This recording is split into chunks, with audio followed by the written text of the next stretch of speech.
Assalamualaikum warahmatullahi wabarakatuh. Alhamdulillah, alhamdulillahi rabbil alamin. Ar-Rahmanir Rahim, Maliki yaumiddin. Iyyaka na'budu wa iyyaka nasta'in. Asyhadu an la ilaha illallah wa asyhadu anna Muhammadar Rasulullah. Allahumma salli ala Sayyidina Muhammad wa ala alihi wa sahbihi ajma'in, amma ba'du. Para peserta program SIP, Syarikat Islam Politik, bertemakan Islam Kafah. Pada hari ini, mari kita kembali memulai program online kita yang ke-13. Ini adalah program yang sesi yang ke-13. Kita telah melakukan program Syarikat Islam Politik ini 1 sampai ke-12 dan insya Allah ada rekamannya di YouTube channel Syarikat Islam Politik. Pada kali ini kita sebetulnya masih berbicara mengenai masalah sejarah Islam di Indonesia. Sejarah Islam di Indonesia. Pada sesi yang ke-11 dan ke-12 sudah banyak dibicarakan mengenai perkembangan Islam di Indonesia. Awal masuknya Islam di Indonesia, berkembangnya Islam di Indonesia, meredupnya Islam di Indonesia. Dan kali ini Bapak Zainuddin akan membicarakan tentang prospek Islam di Indonesia dari kajian beliau setelah memperhatikan berbagai variabel terkait dengan perkembangan Islam di Indonesia. Saudara-saudara sekalian, untuk menyingkat waktu, dan ini menurut saya adalah kesempatan yang kita bisa dapat untuk mendengarkan pendapat Bapak Zainuddin terkait dengan sejarah Islam di Indonesia. Karena untuk Sabtu yang akan datang, kita masuk ke sesi 14 dan 15. Sesi 14 dan 15 akan diisi oleh Bapak Profesor Daniel Rashid yang akan bicarakan tentang perkembangan Islam di dunia. Perkembangan Islam di dunia. Mudah-mudahan saudara pada kesempatan kali ini saudara bisa menyampaikan juga pendapat saudara yang terkait dengan masalah perkembangan Islam di Indonesia dan menjadi bagian dari pertimbangan kita untuk langkah-langkah kita ke depan. Sambil menunggu Pak Zainuddin yang sepertinya ada sedikit masalah teknis ini dengan HP beliau, saya ingin memberikan resume yang terkait dengan masalah sejarah Islam di Indonesia ini. Pertama adalah bahwa sebelum ada Islam di Indonesia, pasti Indonesia itu tidak zero state. Ada isinya. Dan isinya itu mulai dari animisme sampai kemudian Hindu, Buddha. Kemudian mulai dikenalkanlah Islam di Indonesia. Itu pun tentu kita tahu tidak serta-merta, tetapi tahap demi tahap. Dari kajian sejarah yang kita dengar pada sesi yang lalu, pada dasarnya ada dua teori tentang masuknya Islam di Indonesia, yaitu masuk pada era Khalifah Umar bin Khattab. Jadi pada awal sekali Islam itu ada di dunia ini, yang dimulai di Mekah Madinah. Tetapi ada juga teori yang mengatakan masuknya Islam di Indonesia dikenalkan oleh para saudagar dari India.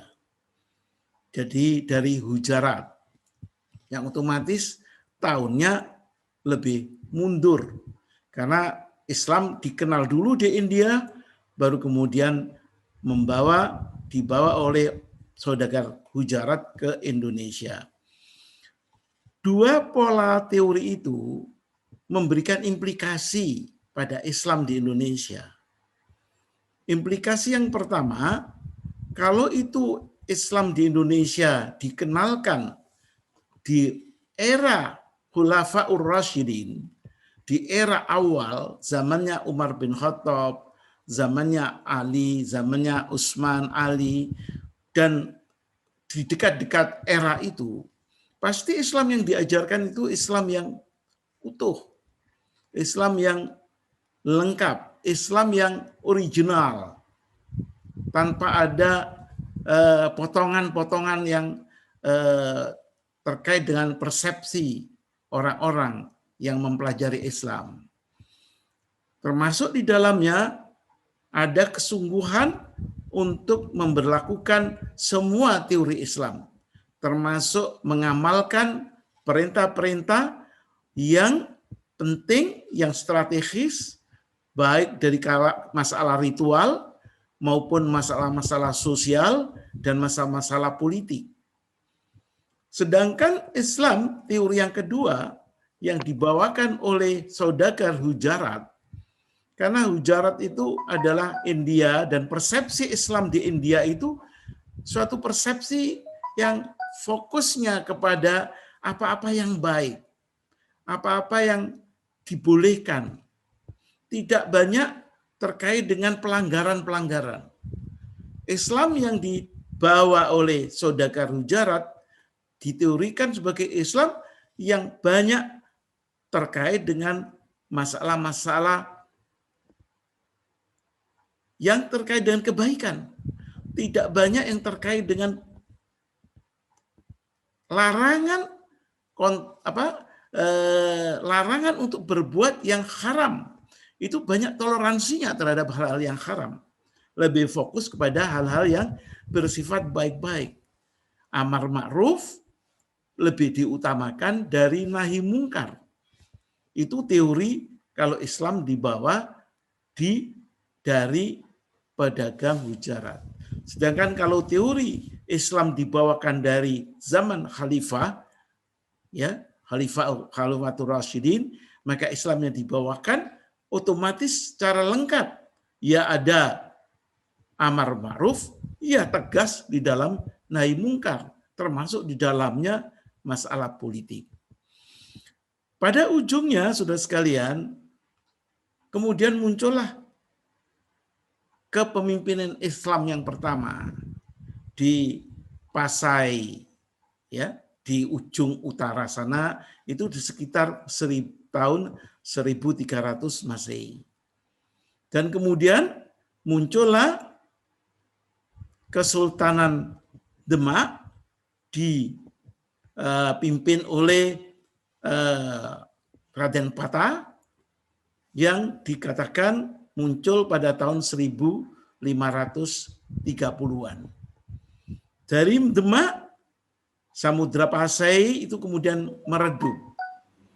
Terus dipimpin atau dikomandani kemudian oleh Demak dengan Wali Songonya menyebarkan Islam ke seluruh Nusantara dan sangat efektif sekali dari Demak, bahkan sempat ada pertempuran dengan Portugis yang pada waktu itu ingin menguasai Selat Malaka. Ya, di Pati Unus, saudara dengar, itu adalah konsep yang sudah sangat terkenal di dalam sejarah Islam di Kesultanan Demak itu. Dari Demak pindah ke Pajang, dari Pajang pindah ke Mataram, sampai ke Sultan Agung. Sultan Agung dengan membawa tentaranya mulai mengoreksi. Pada waktu itu, pada tahun 1610, itu sudah mulai proses penjajahan dari Eropa. Dan Belanda masuk dengan VOC-nya. VOC itu adalah satu konglomerasi barat terkait dengan masalah bisnis. Dan mereka sudah mulai mencokolkan diri di Batavia dengan izin dari Sultan dari Banten.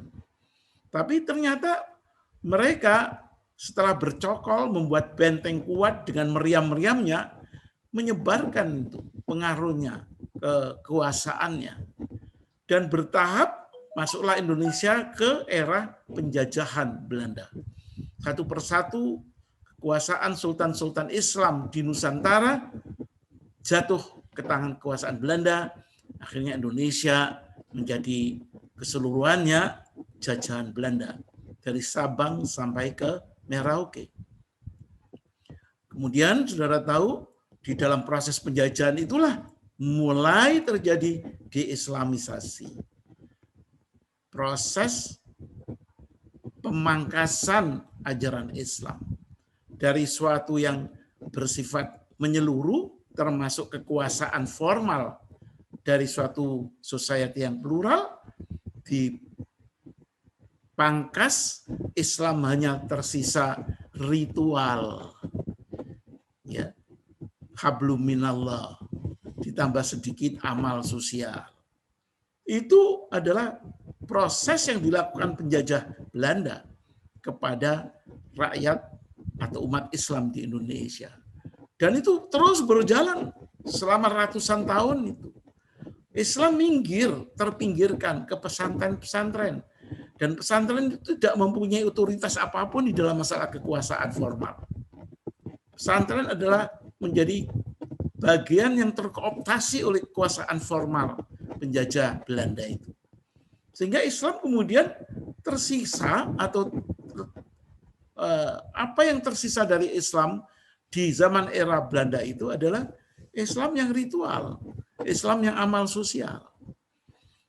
Namun proses penjajahan tersebut menghasilkan suatu protes gitu ya, internasional ya, dekolonisasi. Karena apa? Karena pasti penjajahan itu sangat-sangat bertentangan dengan akal budi peradaban manusia yang benar. Terjadilah proses upaya kemerdekaan Indonesia. Namun Indonesia dengan masyarakat Islamnya yang umumnya sudah tersekularisasi oleh pendidikan-pendidikan Barat yang tidak mengenal Islam.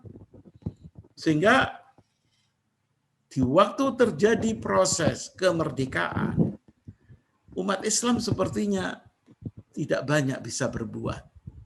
Islam yang tersisa ritual dan amal sosial itu, ditambah sedikit dengan semangat kecintaan pada tanah air dan ingin merdeka, tidak lagi mau terjajah.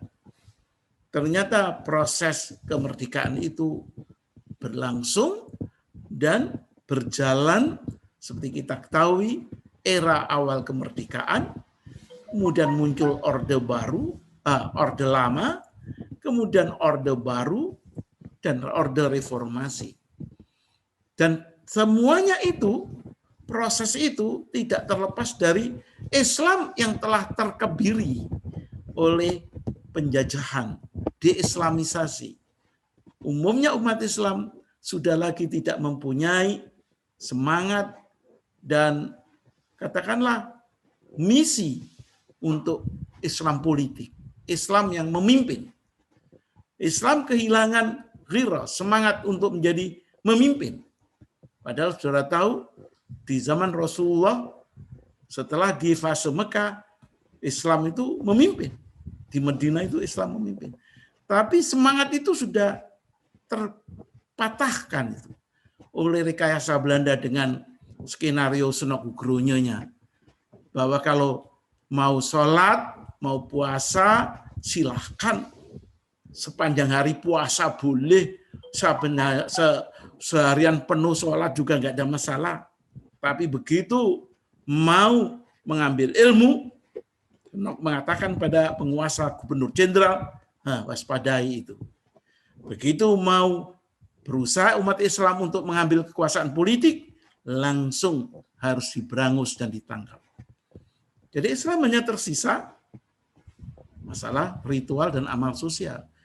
Artinya apa, saudara? Kemampuan Islam, umat Islam untuk memimpin suatu society yang berkembang semakin kompleks, itu semakin lemah. Di samping kekuatan sains teknologi, umat Islam juga tidak bagus. Kita tertinggal dalam sains teknologi di tengah perkembangan dunia yang sebegitu semakin modern. Itu, saudara sekalian, ringkasan dari apa yang telah kita bicarakan dengan Pak Zainuddin ya tentang sejarah Islam di Indonesia, mulai dengan era sebelum Islam, masuknya Islam, mekarnya agama Islam, kemudian mulai meredupnya Islam yang dimulai penjajahan, era kemerdekaan, Orde Lama, Orde Baru, dan reformasi sekarang.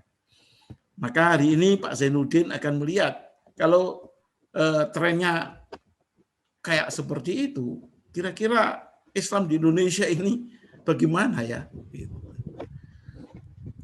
Beliau akan memberikan pada kita wawasan-wawasannya, ya. Nanti saudara boleh menanggapi apa yang disampaikan oleh Pak Zainuddin.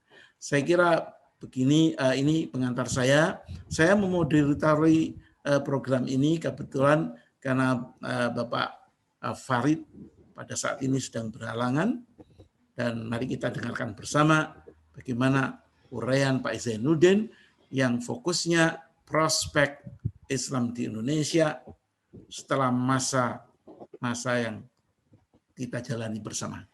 Monggo Pak Zainuddin. Terima kasih Pak Fuad. Assalamualaikum warahmatullahi wabarakatuh.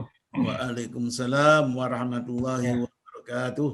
Tadi ada gangguan sedikit, itu listrik mati, terus ya padam waktu sudah mau mulai. Ya akhirnya beginilah. Nah, begini, saya mulai aja, langsung aja ya. Ya, kita mulai ringkas-ringkas saja. Seperti yang saya lanjutkan minggu yang lalu, ketika Raja Brawijaya yang kelima mau masuk Islam, dia mengajak penasihat spiritualnya, yaitu Sabto Palon, untuk masuk agama Islam.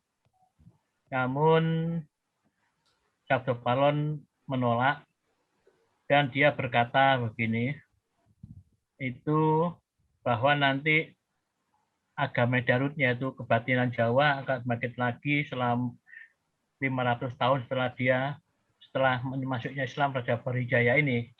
Itu terjadi pada tahun 1478 yang oleh Sabto Palon dikatakan tahun berakhirnya Mojopahit. Pada waktu masih belum, kalau waktu dia Sabto Palon mengatakan tahun itu adalah tahun Kirno Ilang Kartaning Bumi. Itu tahun 1400 tahun Jawa. Jadi kalau 1478. Apa yang dikatakan Sabto Palon itu ternyata jadi kenyataan, Pak. Hampir ya mulai muncul jadi kenyataan. Karena pada tahun 78, itu 500 tahun berikutnya 1478, 1578 muncul dalam negara kita. Itu TAP MPR nomor 2 tahun 78 tentang P4. Itulah bangkitnya kebatinan Jawa itu karena ada TAP MPR nomor 2 itu. Jadi muncul berbagai macam aliran kebatinan macam-macam ya. Ada Sabto Darmo, Darwo Gando, Susilo Budi Dharma, Subud dan macam-macam. Banyak sekali. Dan mereka minta diakui dalam KTP. Ya tulisan di KTP bilang gitu. Nah, tapi untungnya waktu itu Bapak Menteri Agama kita, kebatinan Jawa itu dilihat dari asal-usulnya. Kalau ajarannya banyak ngambil dari ajaran Islam, maka dia harus taat pada agama Islam. Kalau ajaran dari agama Kristen, ya agama Kristen. Akhirnya itu hilang. Namun ketika Gus Dur jadi presiden, muncul lagi, yaitu agama Konghucu dan Islam Bahai. Bahai, Islam Bahai ini akhirnya enggak jelas juga, karena penganutnya ada 2.000 orang itu. Tapi Konghucu yang dimotori kalau sudah meninggal, yang orang Jawa Timur itu, Matakin, Majelis Tinggi Agama Konghucu, akhirnya diakui. Sehingga sekarang agama dakwah Indonesia itu ada 6. Itu. Nah, itu zaman Orde Baru. Tidak lagi bagaimana pada awal Orde Baru. Ya, Orde Baru lama, awal Orde Baru. Awal Orde Baru itu, waktu itu berkumpul 3 orang. Yaitu Ali Murtopo, Selo Sumarjan, dan Sumitro Hadikusumo. Mereka berdebat tentang apa yang mulai dibangun. Apakah pertahanannya, apakah ekonomi, atau manusianya, yaitu agamanya. Selo Sumarjan mengatakan bangunlah jiwanya, bangunlah badannya. Jadi harus dibangun dulu orangnya, agamanya ditoto yang benar. Itu menurut Selo Sumarjan. Tapi menurut Ali Murtopo enggak, pertahanan dulu. Menurut Sumitro, ekonomi dulu. Akhirnya dari Sumitro itu muncullah PP nomor 1 tahun berapa itu? Tahun 68 atau 66 itu. Yang aslinya masuklah Freeport ke Indonesia. Itu PMA pertama masuk ke Indonesia adalah PT Freeport di Papua itu. Itu adalah hasil perdebatan 3 orang itu dulu. Dari ketiga orang itu dan dari Sabdo Palon itu, ternyata orang Islam tidak lihe bagaimana mengantisipasi perkataan belajar sejarah masa lalu itu. Katakan 500 tahun lagi akan bangkit agama kebatinan Jawa. Nah ini yang repot kan situ. Ternyata setelah tanda-tanda muncul, orang Islam baru rame. Hanya responsif. Ketika di perdebatan antara 3 orang itu, ternyata menjelang trilogi pembangunan yang muncul itu, tidak ada unsur agama itu masuk yang ya jarang-jarang ada lah dibahas di situ. Terutama kan pertahanan, pangan, nah itu yang lagi itu keadaan sosial, itu yang ketiga. Kemudian kok tiba-tiba zaman Ijmi lahir di Malang itu, yang munculkan Bapak Habibie sebagai ketua IJMI, ternyata Pak Harto mulai berubah pikiran. Dia dekat pada Islam. Padahal dalam menurut trilogi itu saya kira tidak ada. Ada kecil. Nah, disitulah mulai tanda-tanda ada kebangkitan Islam di Indonesia. Tapi perlu dilihat, pada tahun 78 itu agama Islam mulai mundur di Indonesia. Presentasinya, bukan jumlah ya, presentasinya mulai berkurang, terus berkurang. Nah, ini kesalahannya. Seperti kalau kita tahu, belajar agama Islam di Singapura. Singapura itu, orang Melayu itu, dulu rajanya Singapura itu orang Melayu. Tetapi ketika dapat digulingkan oleh Lee Kuan Yew dan rajanya lari ke Malaysia. Pertanyaannya pada orang Singapura itu, Raja Singapura itu di mana? Orang Singapura tidak ada yang berani menjawab, takut berkata politik. Padahal waktu yang berdua, tidak ada yang takut sekali. Hanya kemarin aja muncul presiden wanita yang orang Singapura itu, nah itu yang rodok. Ya mulai dimuncul lagi orang-orang Melayu, walaupun kehadirannya tidak disukai orang yang mayoritas di sana. Begitu juga pada zaman hasilnya pertemuan 3 orang itu, dakwah Islam itu turun sama sekali. Yang ada itu hanya peringatan-peringatan di istana, Maulid Nabi, Isra Mi'raj dan sebagainya. Itu ada. Tapi yang bersifat ubudiyah ini ya nanti dulu. Nah, berkurang. Sehingga muncullah undang-undang, ya semua tahulah tentang asas tunggal. Walaupun agama lain masih bisa, tapi semua harus berasas pada tugas Pancasila. Semuanya. Saya pun setuju, tapi kegiatan dakwahnya harus tetap ramai. Alhamdulillah waktu itu Pak Harto mulai dekat kepada umat Islam. Ya inilah. Terus kemudian gimana kita ke umat Islam? Mulai Islam pun mulai bangkit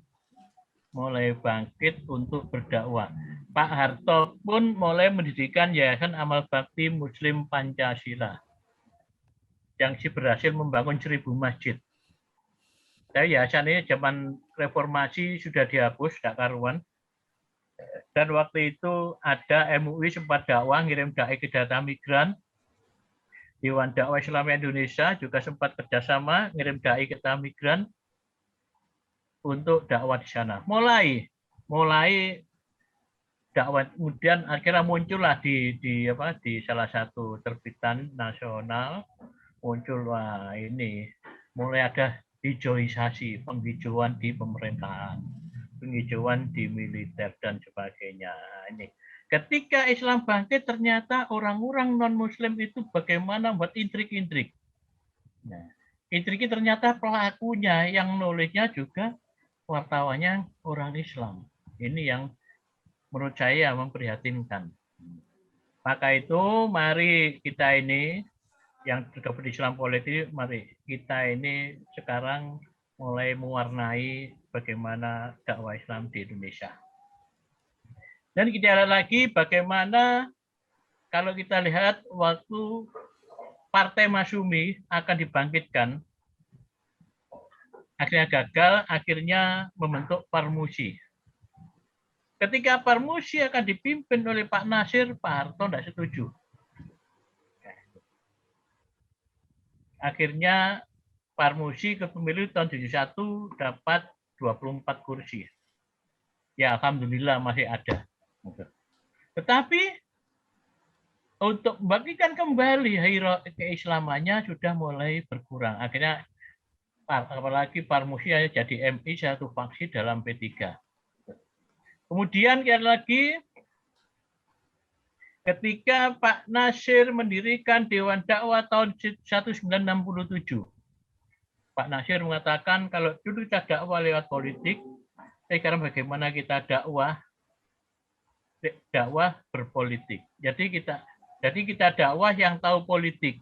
Itu Pak Nasir gitu. Dan jadi tidak lewat politik lagi dalam berdakwah, tapi kita dakwah yang tahu politik. Yang sampai sekarang pun Pak Nasir dikenal sebagai Bapak NKRI, Negara Kesatuan Republik Indonesia.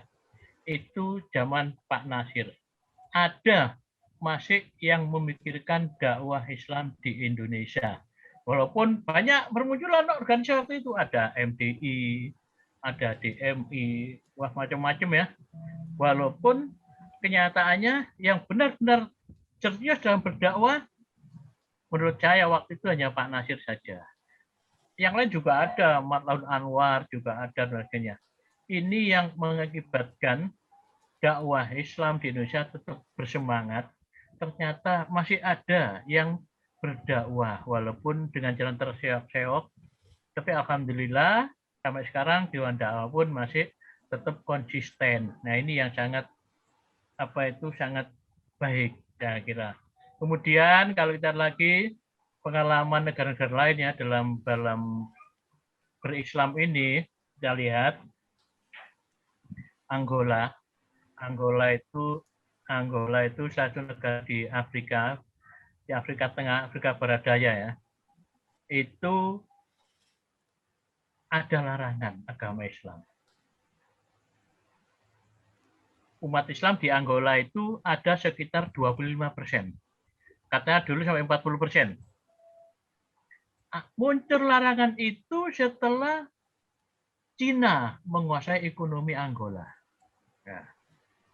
Setelah Cina menguasai ekonomi Angola. Akhirnya tidak tahu ramai itu negara kok melarang rakyatnya beragama. Di India pun agama Islam dilarang, tapi kemarin pemerintah sudah mulai sadar waktu dari COVID itu, tapi aturannya masih tetap berlaku. Kemudian kalau lihat lagi, di Filipina Selatan sudah berapa puluh tahun Mindanao, suku Moro ingin mendirikan negara, tidak berhasil. Di Sri Lanka, walaupun tidak sampai rame, Cina menguasai ekonomi Sri Lanka dan pelabuhan Sri Lanka sekarang dipegang oleh Cina. Pelabuhan di Colombo itu sekarang dikuasai Cina. Kita sekarang ini sedang asik dengan Cina. Apakah kita nanti seperti di Angola, tergantung anak cucu kita. Tergantung kita, para politisi yang sekarang seumur dengan kita, teman-teman kita yang ada di DPR RI sana, bagaimana peran mereka memperhatikan umat Islam di Indonesia yang pemerintahnya sekarang sedang bergandeng tangan dengan Cina, termasuk partai yang menang yaitu partai PDI ya, itu kan juga dengan Cina. Golkar juga dengan Cina juga. Ini adalah suatu tantangan bagi kita. Kita di situ boleh sholat, boleh macam-macam, tapi untuk yang bersifat yang ubudiyah boleh, tapi untuk yang bersifat syariat ini yang sekarang kita sedikit-sedikit mulai diganjal. Ya, kemarin muncul guyonan di medsos ya, karena rukun Islam itu hanya 4, nah gitu. Loh, kok bisa? Iya. Karena yang nomor 5 haji kan sudah dilarang sama pemerintah, tidak ada. Tidak berangkat haji. Nah, ini yang repot ini, guyonan seperti ini yang di medsos seperti itu. Ini yang ya mudah-mudahan aja ini hanya guyonan, mudah-mudahan hanya guyonan, tidak sampai ketemenan. Nah, itu. Inilah yang perlu kita waspadai. Karena kata orang-orang sekarang ini, kalau lihat dari peraturan yang dikeluarkan oleh Menteri Agama juga soal Idul Adha kemarin juga sekarang ini sudah tidak jelas ya. Mudah-mudahan kita ini tetap bisa mengamalkan ajaran agama, kita tetap bisa beribadah dengan baik dan kita bisa memperjuangkan berdakwah dengan baik. Kalau FPI itu kata Kiai Hasyim Mujadi itu urusannya yang keras-keras, yang orang mabuk-mabukan itu yang FPI, kayak yang wiritan, yang zikir dan itu urusannya NU, yang tenang-tenang aja itu NU kata Hasyim Mujadi. Itu begitu. Apakah yang gitu sekarang FPI sudah mulai dibunuh oleh pemerintah, dimatikan. Tinggal yang masih wiritan-wiritan aja. Kita tunggu saja nanti siapa lagi yang mau dibubarkan, mau kita tidak tahu. Yang penting kita harus hati-hati dan waspada. Saya kira dulu Pak Fuad, dari saya pengantar. Ini sudah ada yang mau bicara rupanya. Terima kasih. Assalamualaikum warahmatullahi wabarakatuh. Waalaikumsalam warahmatullahi wabarakatuh. Saudara-saudara sekalian, pengantarnya Pak Zainuddin sudah kita dengarkan bersama.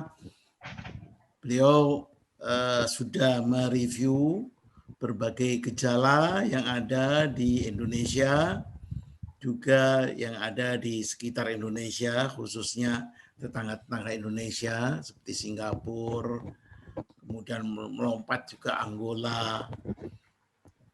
Dan saudara sekalian, tadi beliau walaupun tidak eksplisit prospek bagaimana, tapi beliau sudah juga menyebutkan proporsi umat Islam di Indonesia sudah bertambah kurang dibandingkan dengan zaman-zaman awal kemerdekaan dulu. Kemudian kualitas umat Islam di Indonesia juga sudah tidak lagi berperan banyak di dalam masalah kepemimpinan formal di dunia politik. Itu tersisa hanya umumnya kalau zikir dan macam-macam itu ya masih dibolehkan. Saya kira itu sudah kita dengarkan saudara. Monggo saya persilakan saudara-saudara memberikan komentar, memberikan tambahan, menambah, boleh juga tidak setuju, menyangkal, nah gitu. Tapi masih belum dijawab loh, kira-kira ke depan Indonesia ini kayak apa? Islamnya loh ya, Islamnya kayak apa?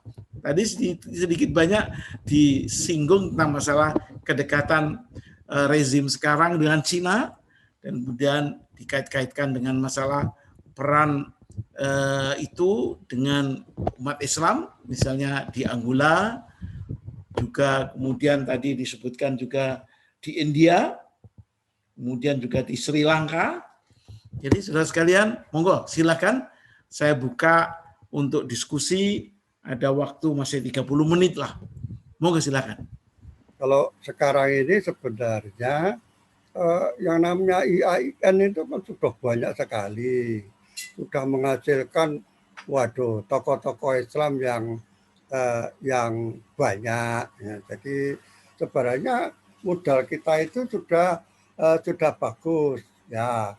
Tapi sekarang masalahnya bagaimana mengarahkan orang-orang yang itu mengarah kepada yang kaitannya supaya diarahkan bahwa yang memimpin Indonesia itu ada orang-orang yang Islamnya benar-benar Islam, apa ya bukan hanya ini ya, dia kok saya kok salah nanti ya, mengatakan ya Islam yang betul-betul memperhatikan apa ya, yang bisa memberikan nuansa Islam. Ya, menurut saya ya pokoknya Islam yang jujur, jujur. Ya, yang kafah, Pak. Islam yang kafah. Ya, begitulah. Bagaimana membuat rakyat itu juga kalau pemilu itu jangan sampai cuma diiming-imingi beras, bukan itu. Nah, sekarang itu kelihatannya suasana masyarakat kita itu apakah disengaja dibuat miskin semuanya supaya nanti ketika pemilu dikasih beras saja sudah cukup untuk bisa memilih mereka yang inginkan, kita juga tidak tahu gitu ya. Jadi barangkali mungkin para lulusan IAIN dalam berdakwah itu ya mengarahkan kepada masalah yang kaitannya dengan kepemimpinan itu, tentang politik itu. Sebab ya yang kita dengar itu kalau masjid itu ada khotbah yang kaitannya dengan itu sudah langsung kita mau tidak boleh bahwa itu bicara tentang politik. Nah ya itu tadi itu karena slogan-slogannya dulu juga begitu sampai sekarang masih berpengaruh. Jangan bicara tentang politik di masjid. Nah padahal umat Islam itu kan bisanya pengarahan macam-macam itu kan ya di masjid. Kalau di masjid kita tidak boleh berbicara tentang politik, bagaimana umat Islam itu bisa memenangkan masalah yang kaitannya dengan politik, gitu ya. Nah itu. Nah, yang kedua, nah sekarang itu memang rata-rata seluruh ekonomi itu sudah dikuasai oleh China, nah, begitu ya. Jadi ya seluruhnya mana bisa kita bisa bergerak karena ya toko-toko yang dulu zaman dulu dilarang untuk di kecamatan sekarang sudah di desa malah seluruhnya itu, sehingga ya sebenarnya dikuasai lah. Jadi ekonomi sudah dikuasai oleh mereka. Nah mereka cenderungnya kan tidak setuju dengan kita, yaitu bagaimana umat Islam itu juga jadi umat yang kaya juga kan gitu lah ya. Jadi kita dakwah kita itu ngarah politik ya, maupun di masjid di mana-mana bicara politik. Nah, tidak ada apa-apa. Kemudian bagaimana umat Islam itu menyusun kekuatan supaya ekonomi kita itu bisa kuat, sehingga ketika pemilu ada tawaran-tawaran yang beras 10 kilo dan sebagainya, dia tidak larut ke sana. Nah itulah kira-kira yang bisa menolong ke kita. Jadi para lulusan IAIN dan dari pesantren berarti itu ya di dalam bagaimana memberikan suatu pengaruh agar bahwa masjid-masjid itu juga tidak tabu terhadap politik. Juga jangan sampai politik itu ada pandangan bahwa politik itu kotor seperti zamannya Sulgorgronya dilarang orang berpolitik, kalau kamu berpolitik nanti bisa murtad. Nah itu salah. Nah itu saya kira arah ke sana Pak. Jadi apapun pembicaraan kita arahnya kepada orang itu supaya berpolitik untuk memenangkan Islam dalam artian ya kita kuasai pemerintahan, kita kuasai ekonomi, kuasai itu supaya kita itu bisa mengatur negara itu dalam apa istilahnya ya. Ya pokoknya nak sogokan ada terus ini pokoknya itu istilahnya ya sampai ke sana lah kira-kira ya. Kalau tidak ada jujur, kemudian mengarah ke ya sana. Kira-kira begitu Pak, usul saya sebagai orang yang tua begitu ya. Nah, orang-orang muda bisa memikirkan arah pemikiran saya bagaimana politik itu juga dibudayakan pada umat Islam. Jangan mengatakan politik itu kotor, enggak. Tanpa berpolitik kita tidak bisa menang, lah. Itu ya. Ya, alhamdulillah. Monggo, ini Pak Sugimin sudah memulai loh ya, dan beliau mensitir kalau saya tangkap ada 3 poin. Sebetulnya sudah punya kita itu modal. Nomor 1 lulusan IAIN, ya. Kemudian yang nomor 2 kita punya masjid yang banyak gitu. Ya, tapi sayang kedua hal itu juga kita harus manfaatkan sejauh mana kita bisa manfaatkan. Tapi tadi disampaikan masjid itu sudah dibatasi, tidak bicara politik. Padahal politik itu yang sebetulnya menentukan apakah negeri ini akan menjadi negeri yang dipimpin orang yang baik, orang yang jujur, orang yang adil, orang yang memihak kepada rakyat lemah. Jadi ini serba dilematis, padahal orang Islam sebetulnya juga diharapkan berperan di dalam permasalahan pengurusan dari negara ini. Terus IAIN ini 1 poin ini rupanya harapan Pak Sugimin ini yang saya ingin tambahkan Pak Sugimin. Itu sekarang kan IAIN juga nggak ada Pak. Diganti UIN, Universitas Islam ya kan, negeri, Universitas Islam negeri yang isinya sudah bisa macam-macam gitu. Pada sisi yang lain saya juga pernah membaca itu. Ada suatu buku yang sangat-sangat kritis terhadap IAIN. Sangat-sangat kritis terhadap IAIN. Katanya IAIN itu sudah banyak disusupi sehingga pengajaran Islam di IAIN sudah tidak lagi sesuai dengan apa yang diharapkan. Ada judul bukunya saya agak lupa apa, pemurtatan atau apa itu dituliskan itu di IAIN. Tapi IAIN sekarang sudah nggak ada itu. Tapi artinya tempat-tempat yang memang menjadi istilahnya itu fokus pendidikan keislaman itu memang tidak sepi dari sasaran untuk dilemahkan. Seperti masjid.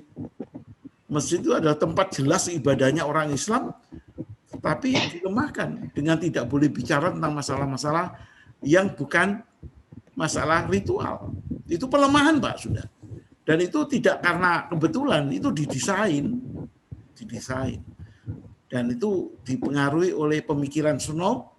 Saya pikir tidak mustahil, karena pemikiran Sunop itu memberikan deislamisasi dari orang Islam. Deislamisasi dari pemikiran yang dianut orang Islam. Saya kira itu tambahannya tentang ekonomi sudah dikuasai sampai ke desa-desa. Saya bilang itu juga tidak bisa lepas dari tangan kepemimpinan secara formal di negeri ini. Dia berpihak kepada siapa itu juga tidak bisa lepas dari politik tentunya. Pak Sugimin sudah memberikan pada kita masukan-masukan. Monggo silakan teman-teman yang memberikan komentar. Pak Hamim sepertinya sudah siap mau bicara. Pak Hamim Tohari. Nggih, Pak Hamim mau bicara. Saya tak menyimak dulu aja. Nggih, monggo, nggih silakan Pak. Ternyata tak pikir tangannya tadi bergerak mau ngacung itu. Silakan, masih belum. Mari silakan yang lain. Ya Pak, saya mau ngasih komentar dikit ini. Siapa itu? Zainuddin. Oh, Ya. pembicara memberikan komentar langsung. Ya, Ini ya, ada, ya. ini Pak Yahya Amar ini sepertinya mau masuk juga, mau bicara. Pak Yahya. Ya, sekali lagi ya. Monggo Pak Yahya. Pak Yahya dulu. Ya. Pak Yahya. Ya, Assalamualaikum. Waalaikumsalam. Assalamualaikum warahmatullahi wabarakatuh. Waalaikumsalam Ya, warahmatullahi wabarakatuh. sebagai orang di rakyat kecil ya di daerah ya kita sering kali bingung ya kalau politik kok partai-partai Islam ini kok macam-macam ya. Jadi ada PKS, ada Bulan Bintang, ada Partai Umat, ya macam-macam lah. Jadi kita nih jadi bingung yang mana, kok bisa begitu pemimpin-pemimpin kita nih kok pecah-pecah ya. Padahal dulunya kan satu mungkin ya. Jadi itu dari segi ekonomi ya kita lihat ya memang ya sampai ke desa-desa tuh ya seperti Indomaret, Alfamart ada sehingga ekonomi kita bangsa kita nih sampai akhirnya ya sudah nggak karuan semua. Ya itu yang kita sayangkan ya. Kenapa kok bisa jadi begini kita ini? Mungkin itu saja Pak Fuad ya. Iya, nggih. Pak Yahya ini rupanya lebih banyak mengeluh ini daripada usul. Ada usulan nggak Pak? Usul pendapat enaknya ya apa ini? Usulannya ya diganti pemerintahannya. Iya. Ya, Pak Yahya. Ya, Oke, itu Ya. termasuk usulan yang konkret ya, ide. Tapi dari mana kira-kira Pak Yahya? Ya itu ya pemimpin kita ini kenapa kok membuat partai macam-macam sehingga rakyat ini jadi bingung memilih yang mana itu. Kok semua kepingin jadi pemimpin. Udah milih pemimpin satu yang bagus sudah jadi satu partai misalnya kan bisa bagus kita nantinya. Itulah kira-kira. Iya Pak Yahya ini termasuk masukan ya saudara untuk kita semua. Tapi begini Pak Yahya, saya terus saja rada tertarik itu. Kenapa kok ada partai Islam yang banyak? Sebetulnya partai Islam kita enggak banyak loh Pak ya. Jadi partai Islam kita itu jauh lebih banyak partai sekulernya. Partai sekuler itu banyak Pak. Kalau kita lihat di DPR sekarang misalnya, partai Islamnya itu kan hanya yang partai asas Islam loh maksudnya ya. Partai Islam itu partai yang berasas Islam. Yang di DPR itu hanya ada 2 Pak, PKS dan P3. Iya. Jadi kalau semua itu ada 9 partai, maka yang 7 partai itu bukan partai Islam Pak. Jadi kalau sampean bicara tentang realitas, ya ini yang sekarang loh maksud saya. Sedang yang sampean sebutkan itu yang akan datang. Yang akan datang itu kita belum tahu. Sampean tadi menyebut ada partai Masyumi, ada partai Umat, ada partai apalagi itu kan belum ada Pak. PAN. Ya, PAN itu Pak. Kalau kita bicara tentang masalah Islam ya, partai Islam, sampean batasi dulu. Partai Islam itu partai yang asasnya Islam. Kalau partai yang asasnya bukan Islam, tidak bisa disebut partai Islam. Jadi sampean sekarang mendefinisikan partai Islam itu apa? Kalau partai yang dibuat oleh ormas Islam, nah itu bisa masuk PKB. Ya, bisa masuk PAN. Karena apa? PKB itu awalnya dibuat oleh, kalau minta maaf kalau saya salah, NU. PAN itu dibuat oleh Muhammadiyah. Tapi asasnya bukan Islam. Asasnya bukan Islam, Pak. Jadi itulah problema kita yang perlu kita pahami bersama. Sedangkan bukan partai Islam pun, Pak. Sama sebut apa saja. Kalau kita ngomong mereka itu besar, pemilihnya banyak, yang memilih itu orang Islam. Jangan lupa loh. Yang memilih itu orang, sebutlah partai apa yang bukan partai Islam. Itu yang memilih orang Islam. Jadi masalahnya di sana. Bagaimana kok bisanya orang Islam memilih bukan partai Islam? Nah itu tadi yang disampaikan oleh Pak Zainuddin. Ada proses yang terkait dengan deislamisasi. Yang tadi dikatakan oleh Pak Sugimin. Ada proses deislamisasi dalam hal politik. Depolitisasi Islam. Depolitisasi Islam. Khutbah masjid tidak boleh politik. Sehingga apa khutbahnya? Khutbahnya sholat aja lah. Sholat, akhlak baik, menyembah Allah, berritual. Besok ini ada puasa, besok ini ada haji, besok ini ada Idul Adha, menyembelih korban. Itu ritual itu, Pak. Amal-amal lah yang banyak itu. Akibatnya orang Islam kemudian tidak berpihak kepada partai Islam. Dia berpihak kepada partai sekuler. Jadi ini problem yang luar biasa. Dan ini hanya bisa diatasi oleh umat Islam sendiri melalui tokoh-tokohnya. Saya kira itu Pak Amar ya. Monggo Pak Zainuddin sekarang memberikan komentar. Silakan Pak Zainuddin menjawab. 2 pertanyaan dari 1 Pak Sugimin, yang kedua dari Pak Amar ini. Silakan Pak Zainuddin. Ya, terima kasih. Saya ini kan alumni YIN, Pak. Ya, karena yang kan kalau sekarang namanya UINSA ya, Universitas Islam Negeri Sunan Ampel. Yang lama itu IAIN. Tadi saya bilang Pak, ada buku mengenai IAIN, Bu. Ada deislamisasi IAIN atau apa itu bukunya? Mungkin Pak Zainuddin pernah baca itu. Ya pernah baca, aja udah lupa. Begini, kan IAIN dulu banyak diplesetkan, Mbak. Ini plesetan, Mbak ya, guyonan. Jangan dibuat serius, tapi IAIN itu sangat ingkar Allah, ingkar Nabi, katanya begitu. Apa, Pak? Jadi ingkar Allah, ingkar Nabi. Oh ya Allah, ingkar Allah. Itu guyonannya. Akhirnya, dulu kan sampai ada disulutin macam-macam ya, yang Tuhan telah mati, telah apa kan, karena ada protes-protes seperti itu. Akhirnya pemerintah dengan UINSA, Universitas Islam Negeri Surabaya Sunan Ampel, kalau Jakarta ada Arif Hidayatullah, ya macam-macam itu. Ya lulusannya sekarang umum YIN itu. Ya ada fakultas psikologi, fakultas teknik, fakultas macam-macam lah ya. Untuk Surabaya bahkan ini mau buka fakultas dokteran ini nanti Surabaya itu. Ini sekarang proses izin katanya. Jadi YIN sekarang sudah ada Pak, sudah almarhum Mbak. Tinggal nama. Yang jelas bagaimana kita memberi warna pada yang baru ini, wadah yang baru. Ya ada kan gurunya sama Muslim semuanya. Kemudian untuk apa tadi partai-partai yang banyak Islam tadi ya.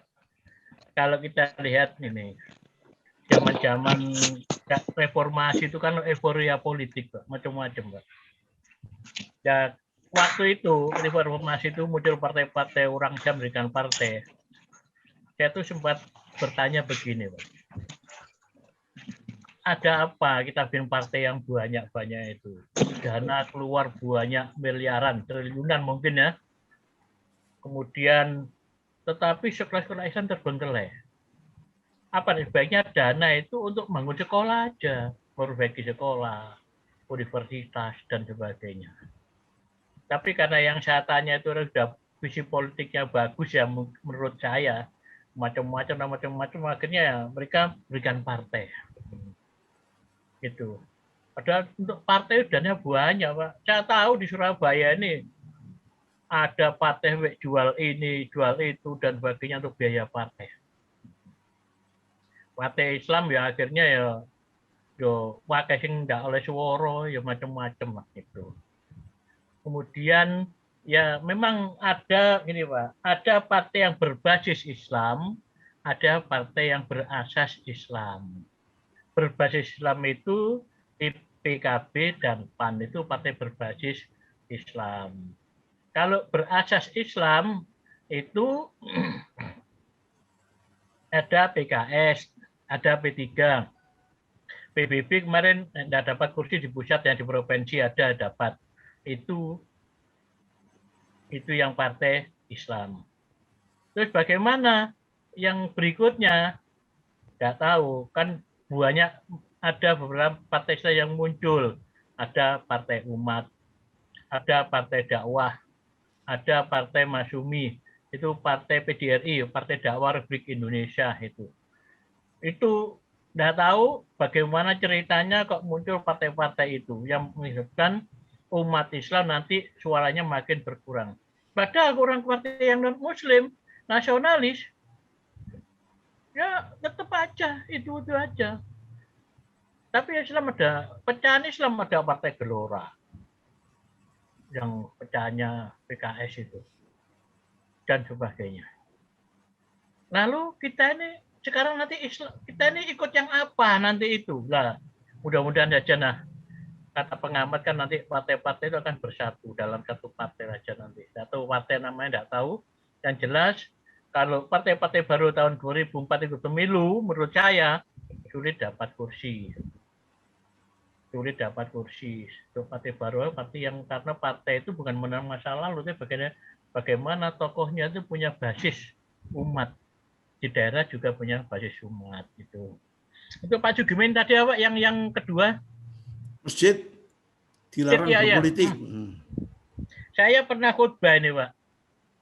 Di podiumnya itu, di bawahnya kan ada tulisan dilarang khutbah politik. Waduh, tak pikir. Ya khutbah enggak boleh politik ini. Itu. Saya pernah khutbah seperti itu. Waduh, akhirnya ya untung aja tema politik saya robah. Dan lagi saya pernah khutbah nyinggung politik. Setelah itu diingatkan yang takmirnya. Yang masjid mah bukan partai bilang gitu. Loh, kalau masjid nggak boleh bicara politik bagaimana kan itu? Ya itulah banyak kita umat Islam sendiri yang masih takut fobi masjid dibuat bicara politik. Padahal Nabi dulu belajar politik ya di masjid, ngelatih perang juga di masjid, latihan pedang-pedangan ya di serambi masjid.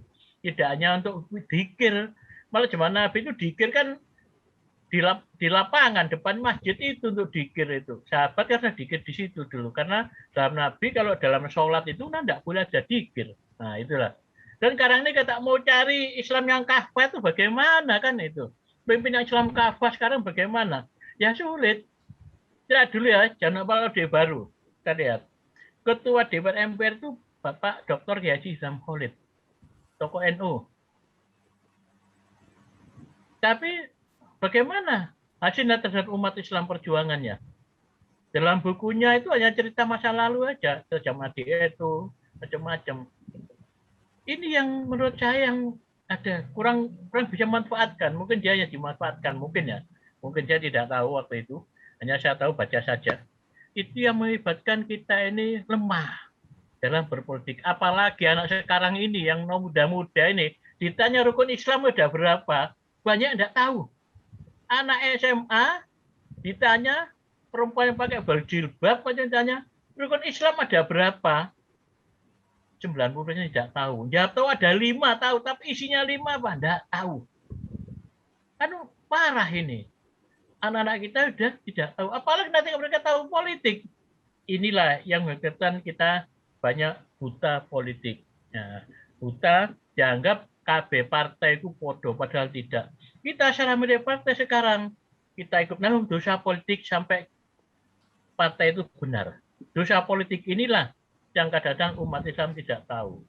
Ini perlu pencerahan dari kita bahwa kalau kita salah milih pemimpin, salah milih partai, kita kena dosa politik.